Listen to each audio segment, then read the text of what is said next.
Une femme accouche d'un bébé avec 4 jambes, histoire vraie choquante. Dans une petite ville nichée au cœur des montagnes, l'hôpital Saint-Raphaël brillait sous la lumière tamisée d'un matin d'hiver.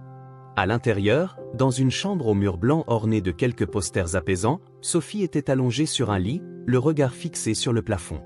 Son souffle était court, mais son visage trahissait une détermination mêlée d'appréhension. Son mari, Eric, se tenait à ses côtés, ses mains serrées autour de celles de Sophie. Il tentait de masquer son anxiété derrière un sourire rassurant, mais le tremblement de ses doigts le trahissait. « Tout va bien se passer, mon amour », murmura-t-il, sa voix douce mais légèrement tremblante. Sophie hocha la tête sans détourner les yeux du plafond. Elle voulait croire ses paroles. Elle voulait croire que cette journée serait le début d'une nouvelle vie pour leur famille. Mais au fond de son cœur, une étrange sensation pesait sur elle. La porte de la chambre s'ouvrit doucement, et une infirmière au visage chaleureux entra, un dossier à la main. « Madame et Monsieur Lafont, le médecin sera là dans quelques minutes pour discuter du déroulement de l'accouchement. Vous êtes prêts ?» demanda-t-elle avec un sourire. Sophie répondit par un simple « oui », presque inaudible. Eric, lui, inclina la tête tout en lançant un regard protecteur vers sa femme. Les minutes qui suivirent furent marquées par un silence lourd. Sophie sentait chaque contraction devenir plus forte, plus précise, comme si son corps annonçait l'arrivée imminente de leur enfant. Le médecin entra finalement, son visage sérieux mais empreint de bienveillance. « Sophie, tout semble bien se dérouler pour l'instant. Nous allons commencer à vous préparer pour l'accouchement. Avez-vous des questions ?» Sophie hésita, cherchant les mots. Elle se tourna vers Eric, qui lui adressa un sourire encourageant. « Non, je crois que tout est clair, » répondit-elle finalement. Le personnel médical s'activa alors, transformant la pièce en un espace de travail minutieusement organisé. Les machines furent ajustées, les moniteurs installés, et Sophie fut déplacée sur un lit plus adapté. Les contractions s'intensifiaient, et chaque nouvelle vague de douleur semblait graver une expression de lutte sur son visage. Eric restait près d'elle, lui murmurant des mots d'encouragement, lui essuyant doucement le front avec un mouchoir. Puis, le moment tant attendu arriva. Sophie sentit son corps entier se contracter dans un ultime effort, et une nouvelle vie fit irruption dans le monde. Mais à cet instant précis, un silence inhabituel envahit la pièce. L'infirmière, qui tenait le bébé, resta figée. Son regard était rivé sur l'enfant, ses yeux écarquillés d'incompréhension. Le médecin s'approcha rapidement. Il examina le nouveau-né avec attention, son visage devenant plus grave à chaque seconde. « Qu'est-ce qui se passe? Pourquoi ne pleure-t-il pas ?» demanda Sophie, sa voix paniquée. Le médecin se tourna vers elle, tentant de garder son calme. « Votre bébé est en vie, Sophie. Mais il y a une particularité. » Sophie et Eric échangèrent un regard, leur cœur battant à tout rompre. L'infirmière, visiblement mal à l'aise, déposa doucement le bébé sur le ventre de Sophie. Ce qu'elle vit lui coupa le souffle. Leur fils avait 4 jambes. Le silence dans la pièce était assourdissant. Sophie sentit les larmes monter, non pas de joie comme elle l'avait imaginé, mais d'un mélange confus de choc, de peur et d'incrédulité. « Comment est-ce possible ?» murmura Eric, sa voix presque inaudible. Le médecin prit une profonde inspiration avant de répondre. « Cela semble être une malformation congénitale extrêmement rare. Nous devons effectuer des examens immédiatement pour comprendre exactement ce qu'il en est. Mais pour l'instant, je vous assure que votre bébé est en bonne santé. » Sophie regarda le petit visage de son fils. Ses traits étaient parfaits, ses yeux légèrement ouverts cherchant instinctivement le contact visuel avec sa mère. Pourtant, son regard se posa inévitablement sur ses jambes supplémentaires, des membres petits mais parfaitement formés qui semblaient n'avoir aucune utilité. « Est-ce qu'il souffre ?» demanda-t-elle, sa voix brisée par l'émotion. Le médecin secoua doucement la tête. « Non, rien n'indique qu'il ressent de la douleur. Nous allons tout faire pour vous accompagner dans cette situation. » Les heures qui suivirent furent floues pour Sophie et Eric. Entre les examens médicaux, les murmures du personnel et les regards curieux, ils se sentaient plongés dans un tourbillon d'émotions contradictoires. Dans la soirée, alors qu'ils se retrouvaient enfin seuls avec leur fils, Sophie éclata en sanglots. Eric la prit dans ses bras, tentant de trouver les mots pour la réconforter. « Il est notre fils, Sophie. Peu importe à quoi il ressemble. Nous allons affronter ça ensemble. » Sophie hocha la tête, serrant le bébé contre elle. Mais au fond de son cœur, elle savait que leur vie venait de changer à jamais. Les jours qui suivirent l'accouchement furent marqués par une succession d'examens, de consultations et de conversations chargées d'émotions. Sophie et Eric passaient leur journée à naviguer entre la chambre d'hôpital et les laboratoires, où une équipe de spécialistes tentait de comprendre la condition unique de leur fils. Les médecins expliquèrent que leur bébé souffrait d'une anomalie congénitale appelée dipigus, une malformation extrêmement rare dans laquelle le bas du corps se développe en double. Cette condition est très peu documentée, expliqua le docteur Lefebvre, un chirurgien pédiatrique renommé, lors d'une réunion avec les parents. Bien que ce soit une situation complexe, il est possible d'envisager une intervention chirurgicale pour retirer les membres supplémentaires. Cela dépendra cependant de nombreux facteurs, notamment la position des organes internes et la façon dont les nerfs et les muscles sont connectés. Sophie écoutait avec attention, serrant Eric par la main. Chaque mot du médecin semblait ajouter un poids supplémentaire à sa poitrine. « Est-ce que ça signifie qu'il pourrait ne jamais marcher normalement ?» demanda Eric, sa voix emplie d'inquiétude. Le médecin hocha lentement la tête. « C'est une possibilité. Mais avec une prise en charge précoce et les avancées médicales dont nous disposons, il y a de l'espoir. Nous devrons d'abord effectuer des scans et des analyses approfondies pour établir un plan d'action clair. » En entendant cela, Sophie sentit une vague de soulagement mêlé d'angoisse. Il y avait de l'espoir, mais à quel prix? Les murmures de l'hôpital. Cependant, au-delà de la chambre stérile où leur fils était observé avec soin, un autre type de défi se profilait. Sophie avait remarqué les murmures, les regards furtifs du personnel hospitalier, les discussions qui s'arrêtaient brusquement dès qu'elle ou Eric entrait dans une pièce. Une après-midi, alors qu'elle se rendait à la cafétéria pour acheter un café, elle entendit deux infirmières parler à voix basse dans un coin. « Tu as vu le bébé ?» chuchota l'une d'elles. « 4 jambes, tu te rends compte ? C'est presque comme un phénomène de foire. » Sophie s'arrêta net, le cœur battant à tout rompre. « Oui, mais imagine ce que ça doit être pour les parents, » répondit l'autre, plus compatissante. « Ça doit être dévastateur. » Sophie inspira profondément, tentant de contenir les larmes qui menaçaient de couler. Elle retourna dans la chambre sans dire un mot, mais l'échange résonnait dans sa tête. Les premières visites familiales. Le lendemain, les premiers membres de la famille vinrent leur rendre visite.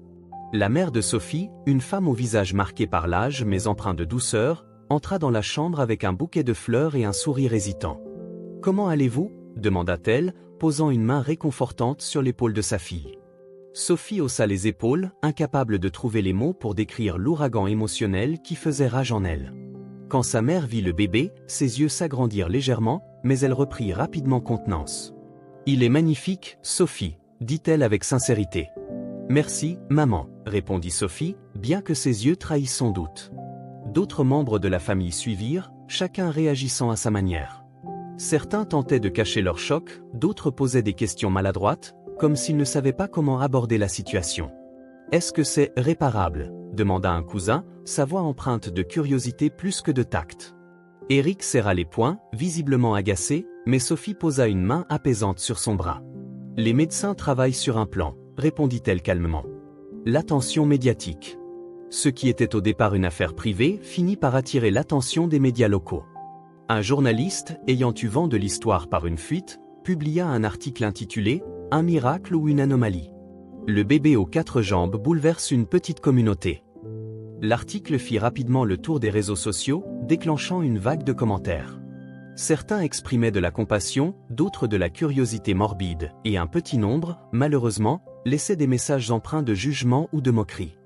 Sophie et Eric se sentirent submergés par cette soudaine exposition. « Pourquoi doivent-ils rendre ça public ?» s'exclama Eric en jetant son téléphone sur la table. « Ce n'est pas une histoire à sensation.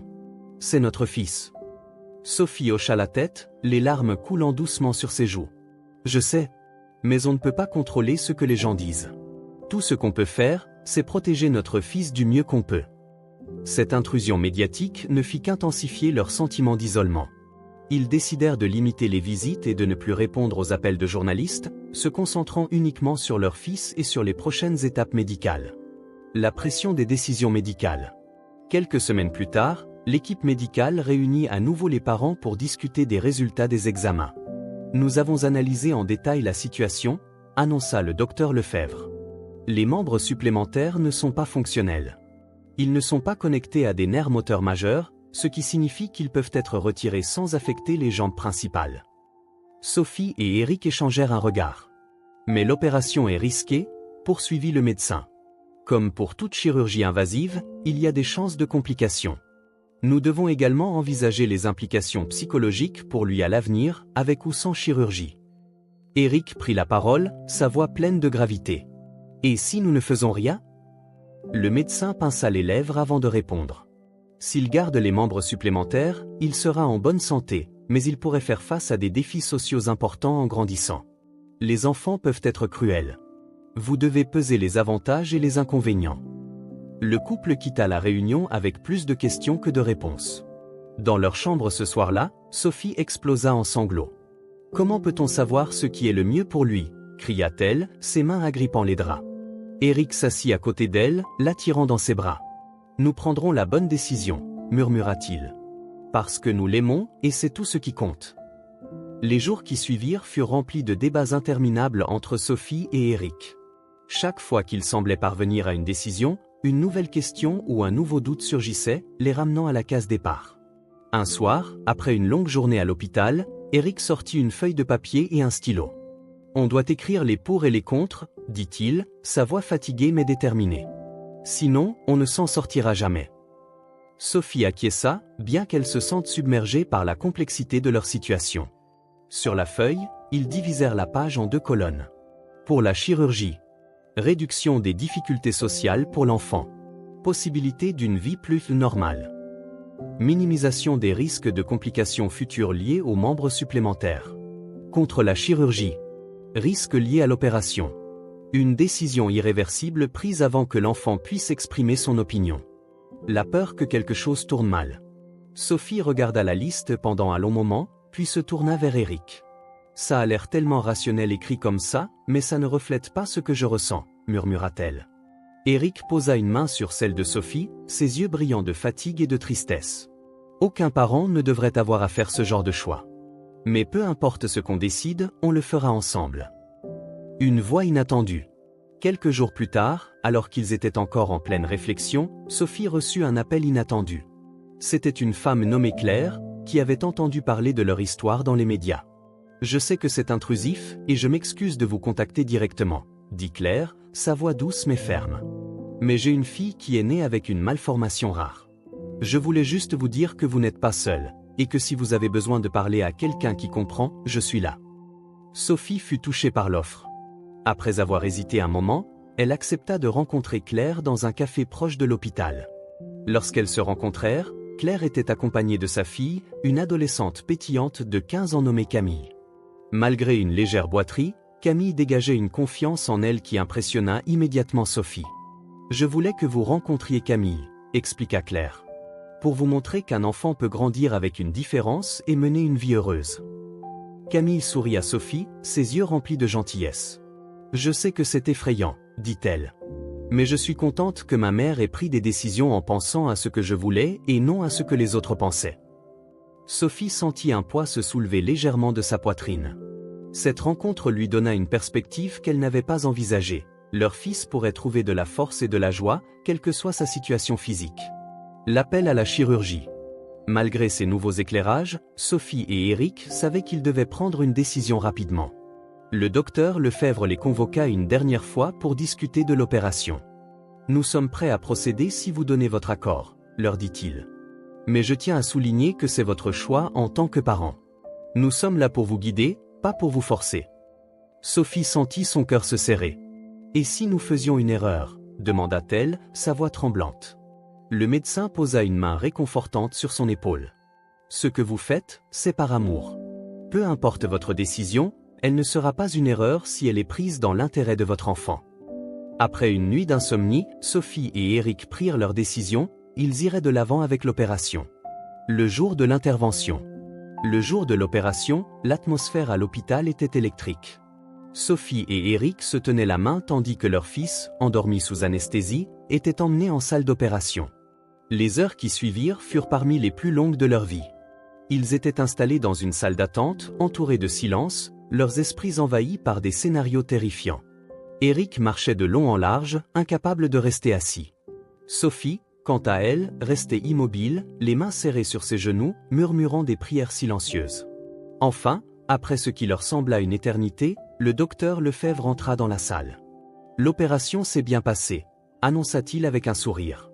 Sophie éclata en sanglots de soulagement, tandis qu'Éric la serrait dans ses bras. « Merci », murmura-t-il, sa voix étranglée par l'émotion. La convalescence. Les semaines qui suivirent furent marquées par la convalescence de leur fils. Chaque jour, Sophie et Éric passaient de longues heures à ses côtés, veillant à ce qu'il se rétablisse correctement. Petit à petit, ils retrouvèrent des raisons de sourire. Leur fils semblait s'adapter bien à sa nouvelle condition, et les médecins étaient optimistes quant à son avenir. Mais malgré ces progrès, Sophie savait que le chemin serait encore long. Les défis physiques n'étaient qu'une partie de l'équation. Il faudrait également affronter les préjugés et les jugements de la société. Le retour à la maison. Lorsque le jour vint enfin de ramener leur fils à la maison, Sophie et Éric ressentirent un mélange d'excitation et d'appréhension. La chambre du bébé, préparée avec soin avant sa naissance, les attendait, ornée de douces teintes pastel et de jouets soigneusement disposés. En traversant les portes de l'hôpital, Sophie sentit une bouffée d'air frais sur son visage, mais cela ne dissipa pas la lourdeur qui pesait encore sur ses épaules. Éric, tenant la nacelle dans laquelle reposait leur fils, marcha à ses côtés avec une fierté mêlée d'inquiétude. Sur le chemin du retour, le silence régnait dans la voiture, entrecoupé seulement par le souffle régulier du bébé endormi. Sophie regarda par la fenêtre, observant les rues familières sous un nouveau jour. Tout semblait identique, mais elle savait que leur monde avait irrémédiablement changé. Lorsqu'ils arrivèrent chez eux, la mère d'Éric les attendait devant la porte avec un sourire chaleureux. « Bienvenue à la maison, mes chéris », dit-elle en les prenant dans ses bras. « Comment va mon petit-fils » Éric posa la nacelle sur la table et souleva doucement leur fils pour le présenter à sa grand-mère. « Il va bien, maman. Les médecins disent qu'il se rétablit parfaitement. » La grand-mère observa le bébé avec tendresse, ses yeux brillant de larmes. « Il est magnifique.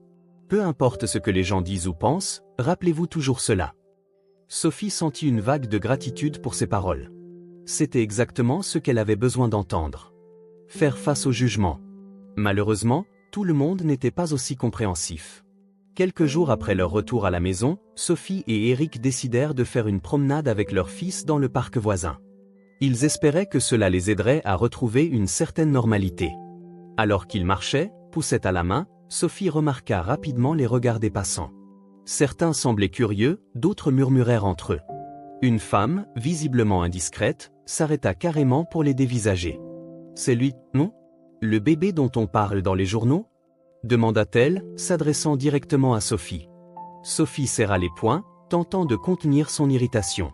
« Oui, c'est mon fils », répondit-elle calmement, bien qu'elle sente une boule d'angoisse se former dans sa gorge. « Je ne voulais pas être impolie », ajouta la femme, bien que ses yeux brillants de curiosité disaient le contraire. C'est incroyable ce que la médecine peut faire de nos jours.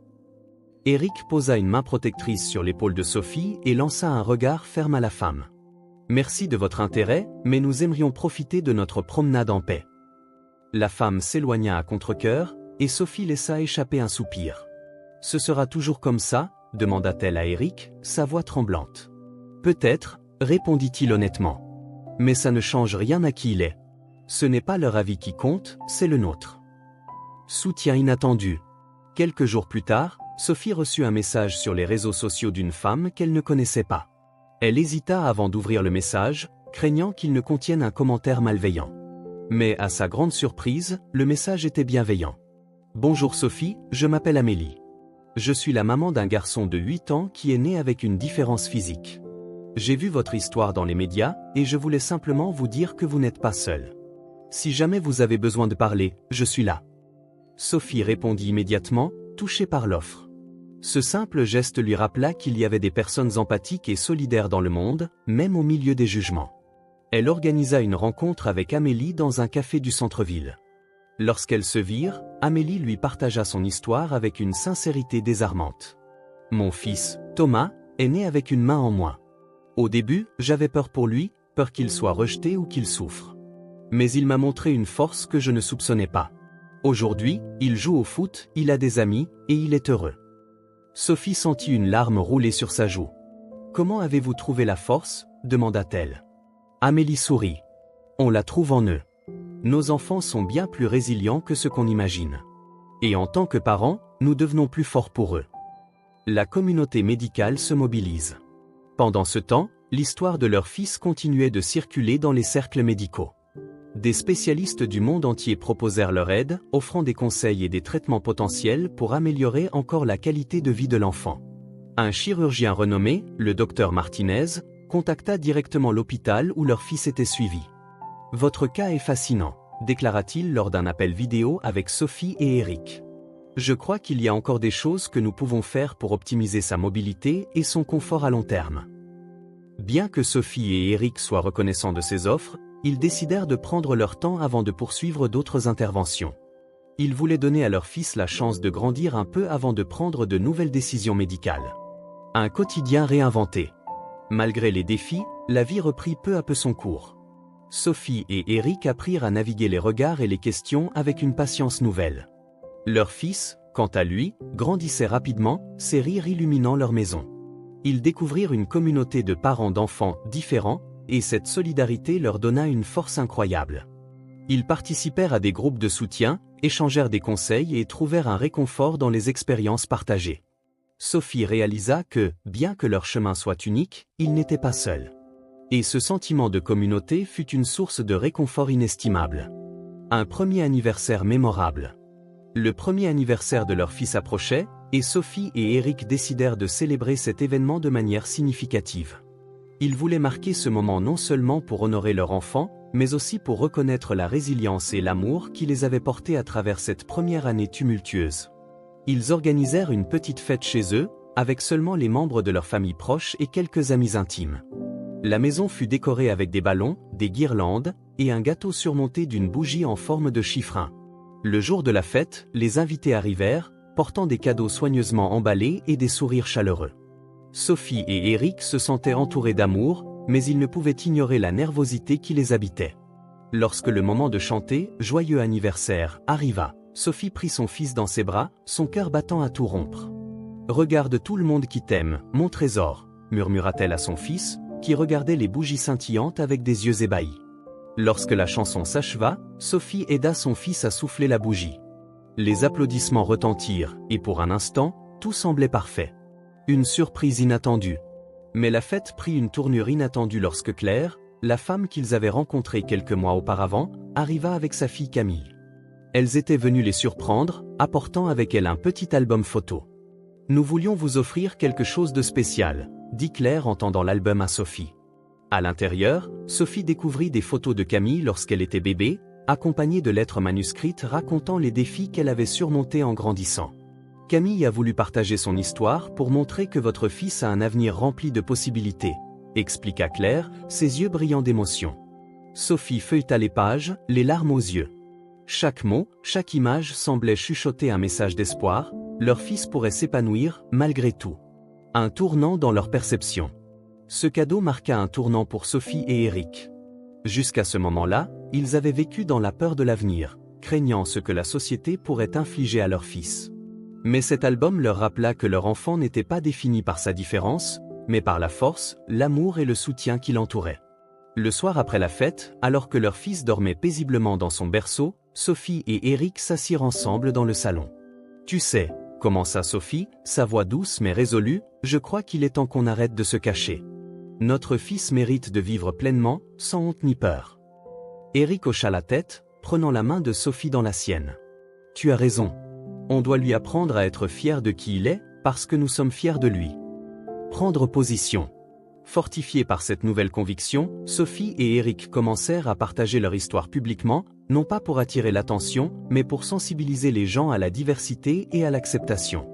Ils créèrent une page sur les réseaux sociaux dédiée à leur fils, où ils publiaient des mises à jour sur sa santé, ses progrès, et les défis qu'ils rencontraient. À leur grande surprise, la réponse fut majoritairement positive. Des centaines de parents leur envoyèrent des messages de soutien, partageant leurs propres histoires et exprimant leur admiration pour leur courage. « Merci pour ce que vous faites », écrivit une mère dont l'enfant souffrait d'une malformation congénitale. « Vous nous donnez de l'espoir. » Mais tout le monde n'était pas bienveillant. Certains commentaires étaient empreints de jugement, voire de cruauté. « Pourquoi ne pas l'opérer pour qu'il soit normal ?» demanda un internaute anonyme. « Est-ce vraiment éthique de l'exposer comme ça sur les réseaux sociaux ?» écrivit un autre. Sophie, bien qu'affectée par ces remarques, refusa de se laisser décourager. « Ce que nous faisons, c'est pour lui, déclara-t-elle à Eric. Nous ne pouvons pas changer les mentalités de tout le monde, mais si nous pouvons toucher même une seule personne, ça en vaut la peine. Une rencontre déterminante. Peu de temps après, Sophie et Eric furent invités à participer à une conférence sur les avancées médicales concernant les malformations congénitales. L'événement rassemblait des médecins, des chercheurs et des familles partageant des expériences similaires. Lors de la conférence, ils rencontrèrent le docteur Martinez, le chirurgien qui avait offert son aide quelques mois plus tôt. « Je suis impressionné par votre courage », leur dit-il. « Mais je pense qu'il y a encore beaucoup à faire pour améliorer la qualité de vie de votre fils. Si vous êtes prêts, je souhaiterais travailler avec vous pour élaborer un plan à long terme. » Sophie et Eric discutèrent longuement de cette proposition.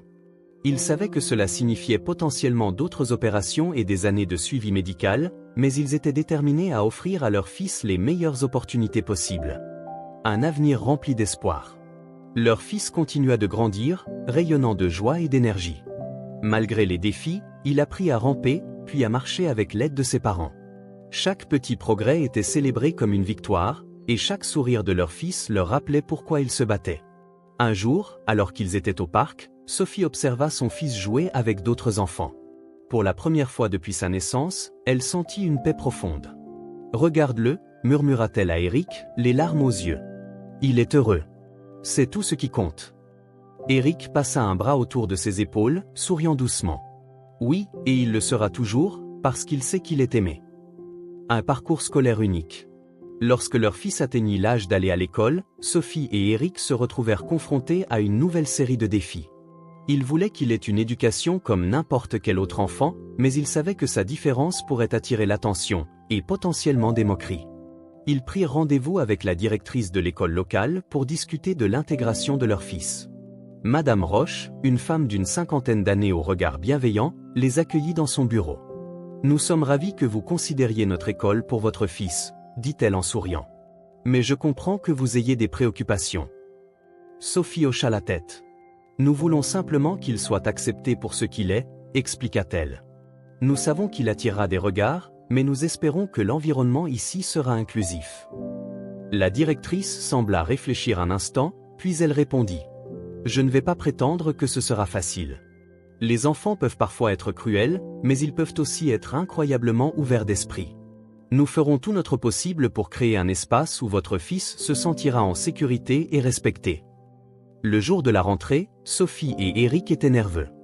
Ils accompagnèrent leur fils jusqu'à la porte de sa classe, où il fut accueilli par une maîtresse souriante et quelques élèves curieux.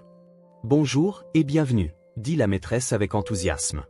Alors que leur fils entrait dans la classe, Sophie sentit un pincement au cœur. Elle voulait tant le protéger de tout mal, mais elle savait qu'il devait faire ses propres expériences. Les premiers jours d'école. Comme prévu, il y eut des défis. Certains enfants regardaient son fils avec curiosité, et quelques-uns posaient des questions maladroites. « Pourquoi il a eu 4 jambes quand il était bébé » demanda un garçon. « Est-ce que c'est contagieux » murmura une petite fille à son ami. Cependant, à la grande surprise de Sophie et Eric, la plupart des enfants acceptèrent rapidement leur fils. Il se fit des amis qu'il aimait pour sa personnalité joyeuse et son imagination débordante. Un jour, lorsqu'un élève tenta de se moquer de lui, un autre garçon intervint. « Laisse-le tranquille » dit-il avec défi. « Il est comme nous et il est trop cool pour que tu l'embêtes. » Cette simple interaction réchauffa le cœur de Sophie lorsqu'elle en entendit parler. Elle réalisa que son fils était bien plus résilient qu'elle ne l'avait imaginé. Un combat pour l'inclusion. Inspirés par leur expérience, Sophie et Eric décidèrent de militer activement pour l'inclusion des enfants avec des différences physiques dans les écoles. Ils commencèrent à collaborer avec des associations locales, organisant des ateliers pour sensibiliser les enseignants et les élèves. Lors d'une de ces sessions, Sophie prit la parole devant une salle remplie de parents et de professeurs. « Mon fils m'a appris que la force ne vient pas de l'absence de défis, mais de la façon dont on les surmonte, » dit-elle, sa voix emplie d'émotion. Chaque enfant mérite une chance de s'épanouir, peu importe à quoi il ressemble ou ce qu'il a traversé. Son discours reçut une ovation debout, et plusieurs personnes vinrent la remercier pour son courage et son engagement. La première représentation de théâtre.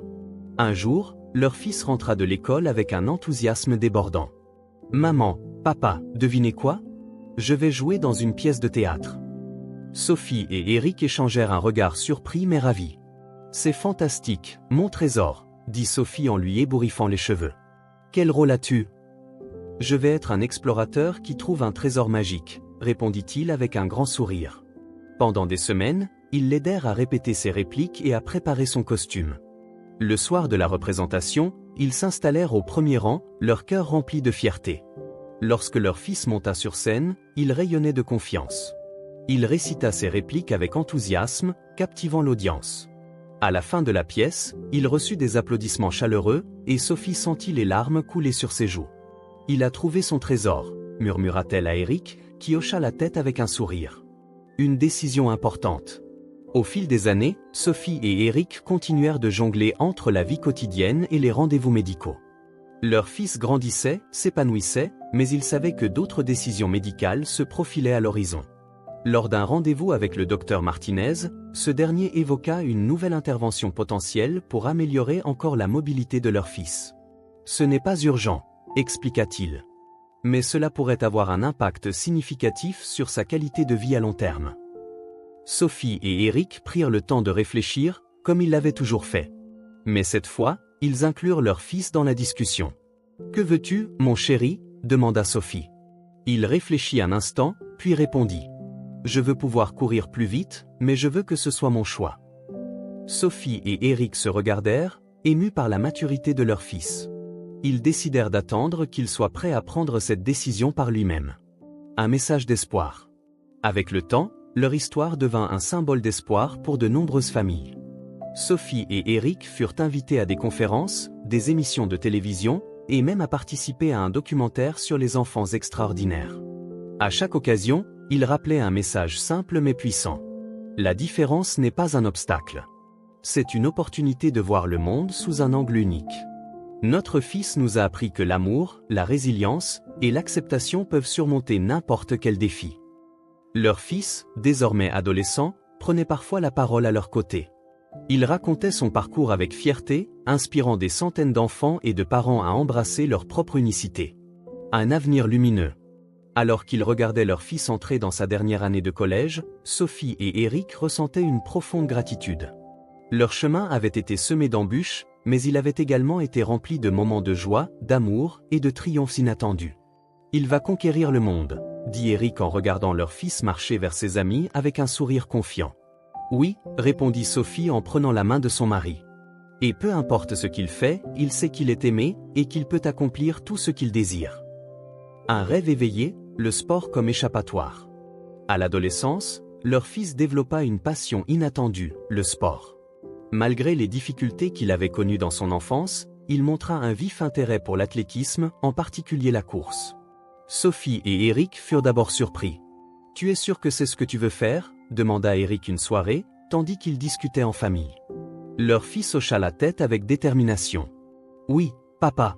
Je veux montrer à tout le monde que je peux courir aussi vite, sinon plus vite, que n'importe qui. » Inspirés par son enthousiasme, ils décidèrent de le soutenir dans cette nouvelle aventure. Ils contactèrent un coach spécialisé, qui avait déjà travaillé avec des athlètes ayant des handicaps physiques. « Je vois en lui un potentiel incroyable », leur dit le coach après leur première rencontre. « Ce ne sera pas facile, mais s'il est prêt à travailler dur, il peut accomplir de grandes choses. » Les débuts difficiles. Les premiers entraînements furent difficiles. Le garçon peinait à suivre le rythme des autres, ses jambes lui causant parfois des douleurs après de longues sessions. Mais il refusait d'abandonner. Sophie et Eric restaient à ses côtés, l'encourageant à chaque étape. « Tu es fort », lui répétait Sophie lorsqu'il revenait à la maison épuisé. « Et peu importe que tu gagnes ou non, tu es déjà un champion à mes yeux. » Avec le temps, il s'améliora. Il apprit à surmonter ses limites et commença même à participer à des compétitions locales. Sa détermination et son histoire unique attirèrent l'attention, et bientôt, il devint une source d'inspiration pour de nombreuses personnes. Un triomphe inattendu. Lors d'un championnat régional, il surprit tout le monde en remportant la médaille d'or dans sa catégorie. « Je n'arrive pas à y croire », dit-il en tenant la médaille entre ses mains, les larmes aux yeux. Sophie et Eric, debout dans les gradins, l'applaudissaient avec fierté, leur cœur rempli d'émotion. Après la cérémonie, un journaliste s'approcha pour l'interviewer. « Que ressentez-vous après cette victoire ?» demanda-t-il. Le garçon sourit. « Je ressens de la gratitude. Pas seulement pour cette victoire, mais pour mes parents, mes coachs et tous ceux qui ont cru en moi. Cette médaille, elle est pour eux autant que pour moi. Un nouveau chapitre, l'âge adulte. Les années passèrent, et leur fils devint un jeune homme confiant et épanoui. Il continua de briller dans ses études et ses passions, et il développa une envie d'aider les autres. Il décida de devenir conseiller pour les enfants ayant des différences physiques, utilisant son propre vécu pour inspirer et guider les autres. « Je veux être là pour eux comme vous l'avez été pour moi », dit-il un jour à Sophie et Eric. Son travail le mena à voyager dans tout le pays, donnant des conférences et organisant des ateliers. À chaque étape, il portait avec lui les leçons que ses parents lui avaient inculquées, la force, l'amour et la résilience. Un dernier message d'amour. Un soir, alors que la famille se réunissait pour célébrer un autre jalon important dans la vie de leur fils, Sophie et Eric prirent un moment pour réfléchir à leur parcours. « Tu te rappelles de ce premier jour à l'hôpital » demanda Sophie, un sourire nostalgique sur les lèvres. Eric hocha la tête. « Oui, comme si c'était hier. Je ne savais pas comment on allait surmonter tout ça. Mais regarde où on en est aujourd'hui. » Leur fils, les observant de l'autre bout de la pièce, s'approcha et les serra dans ses bras. « Tout ce que je suis, c'est grâce à vous, » dit-il avec émotion. « Merci de ne jamais avoir douté de moi. » Sophie sentit les larmes lui monter aux yeux. « C'est nous qui devons te remercier, » répondit-elle. « Tu nous as montré ce que signifie vraiment l'amour inconditionnel. » Un avenir rempli de promesses. Alors que la soirée touchait à sa fin, Sophie et Eric regardèrent leur fils rire et discuter avec ses amis. Ils savaient que leur chemin n'avait pas été facile, mais chaque instant, chaque défi, en valait la peine. « Il est prêt à conquérir le monde », dit Eric, serrant la main de Sophie dans la sienne. « Oui, et il le fera avec tout l'amour et le soutien qu'on peut lui offrir, » répondit-elle. Dans ce moment de sérénité, ils réalisèrent que leur histoire n'était pas seulement celle d'un garçon né avec une différence physique, mais celle d'une famille qui avait appris à embrasser la beauté de la vie dans toute sa complexité. Une plateforme mondiale. Alors que leur fils devenait un jeune adulte, son histoire continuait de captiver l'attention. Sophie et Eric avaient d'abord hésité à accepter l'idée que leur parcours familial soit partagé à une si grande échelle, mais ils comprirent rapidement que cela représentait une opportunité d'inspirer et de sensibiliser encore davantage. Un jour, leur fils reçut une invitation à participer à une conférence internationale sur la diversité et l'inclusion. Le thème, transformer les défis en opportunités. « Tu devrais y aller », dit Eric en posant une main sur son épaule. « Ton histoire peut aider des milliers de personnes. » Le jeune homme hésita, intimidé par l'ampleur de l'événement. « Et si je ne suis pas à la hauteur ?» demanda-t-il. Sophie se pencha vers lui, ses yeux remplis de tendresse. « Tu as déjà surmonté tant d'épreuves. Tu es bien plus fort que tu ne le penses. » La conférence. Le jour de la conférence, il monta sur scène devant un public de plusieurs centaines de personnes. Les lumières de la salle éclairaient son visage, et il sentit un mélange d'excitation et de nervosité monter en lui. Après une brève introduction, il prit une profonde inspiration et commença à parler. « Bonjour à tous. Je m'appelle Non, et je suis né avec une différence physique qui a fait de ma vie un voyage extraordinaire. » Il raconta son histoire avec honnêteté et émotion, partageant les moments de doute, les défis qu'il avait surmontés et les leçons qu'il en avait tirées. « Ce que j'ai appris, c'est que nos différences ne nous définissent pas. Ce qui nous définit, c'est la manière dont nous choisissons de vivre avec elles et la façon dont nous utilisons nos expériences pour aider les autres. » À la fin de son discours, il reçut une ovation debout. Sophie et Eric, assis au premier rang, sentaient une fierté immense les envahir. Une rencontre marquante.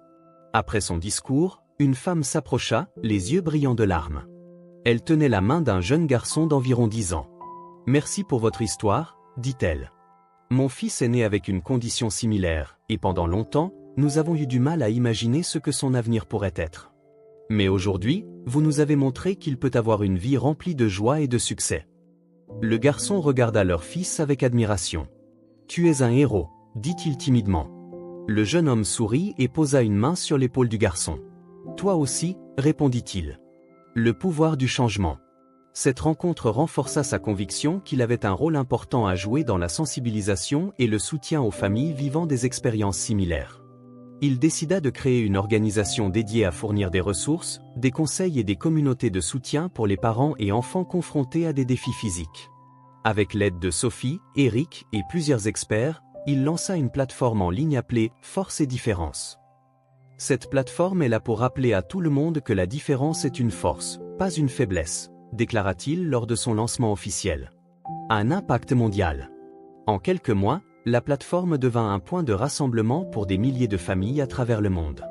Des forums de discussion, des ressources éducatives et des témoignages personnels y étaient partagés, créant un espace où personne ne se sentait seul. Sophie, qui animait un blog sur le site, écrivait régulièrement des articles inspirants. Dans l'un d'eux, elle déclara « Si j'avais su, le jour où mon fils est né, à quel point sa différence enrichirait nos vies, je n'aurais jamais eu peur. Il nous a appris que chaque personne, peu importe ses défis, a une lumière unique à offrir au monde. » Un moment de reconnaissance. Un jour, leur famille fut invitée à un événement prestigieux où leur fils reçut un prix honorant son travail pour l'inclusion et l'égalité. Lors de la cérémonie, il monta sur scène pour accepter son trophée, les yeux brillants de gratitude. « Ce prix n'est pas seulement pour moi, » dit-il dans son discours.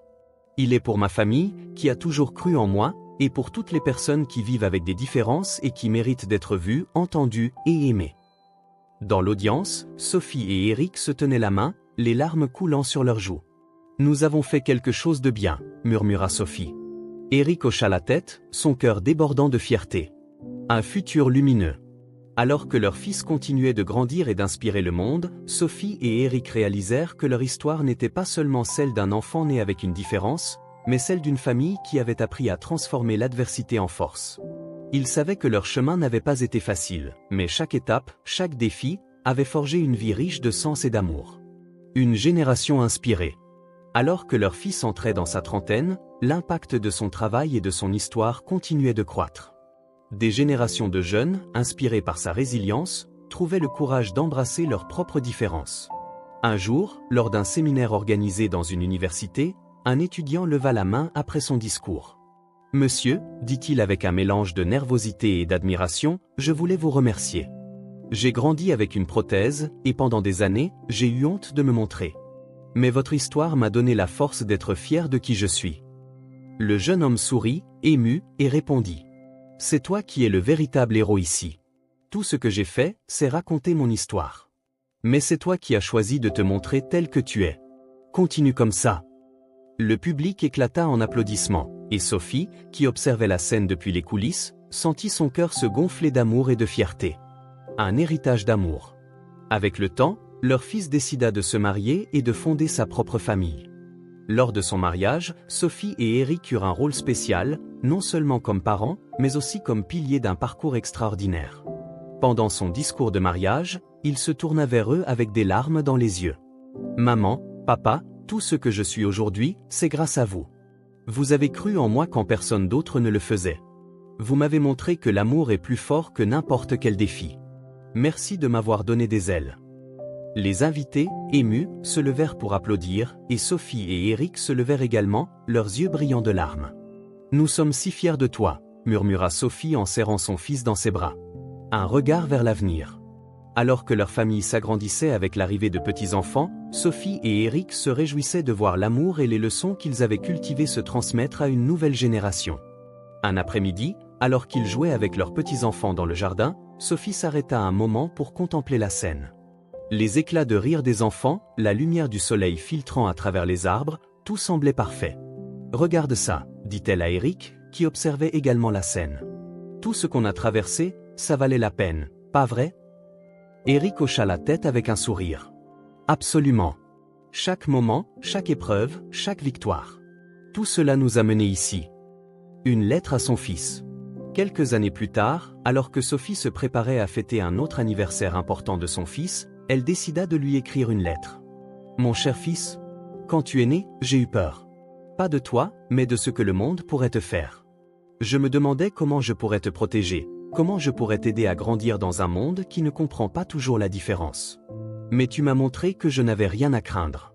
Tu es devenu un homme courageux, fort et aimant, bien au-delà de tout ce que j'aurais pu imaginer. Tu m'as appris qu'il n'y a pas de limite à ce qu'une personne peut accomplir, peu importe les défis qu'elle rencontre. Tu es ma plus grande fierté, mon plus grand enseignement. Merci d'avoir illuminé nos vies, et celles de tant d'autres. Avec tout mon amour. Maman. » Lorsqu'il lut cette lettre, son fils sentit les larmes couler librement sur ses joues. Il serra le papier contre lui, se promettant de continuer à honorer cet héritage d'amour et de résilience. Une fin qui est un commencement. Alors que Sophie et Eric vieillissaient, ils passèrent de plus en plus de temps à regarder leur famille grandir et prospérer. Ils savaient que leur histoire, bien qu'unique, représentait quelque chose de plus grand, la capacité de l'amour à transformer la peur en force et la différence en beauté. Un soir, alors qu'ils regardaient le coucher du soleil depuis le porche de leur maison, Sophie se tourna vers Eric. « Penses-tu qu'on a réussi ?» demanda-t-elle doucement.